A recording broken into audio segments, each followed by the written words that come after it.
Hello guys, আসসালামু আলাইকুম। আজ আমি নুডলস রান্না করব। এই যে দেখেন, ডিম ভাজতেছি। তো এই যে নুডলস দিয়ে দিলাম।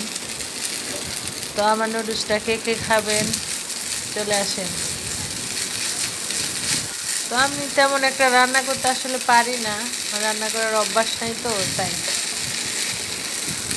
সবসময় মায়ের হাতে রান্না খাইছি, আর এখন নিজে রান্না করে খাইতে হয়। তো মায়ের হাতের রান্না খুব মিস করি। তো এই তো নুডলস রান্না করতেছি বিকালের জন্য। খুব খিদে পাইছিল, তো একটু নুডলস রান্না করি, তাই রান্না করলাম। তবে আমার নুডলসটা কেমন হচ্ছে জানাবেন।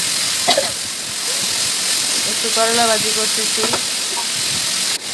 রাতে খাবার জন্য করলা ভাজি। তো এই তো করলা ভাজিটা কেমন হচ্ছে জানাবেন। আল্লাহ হাফেজ।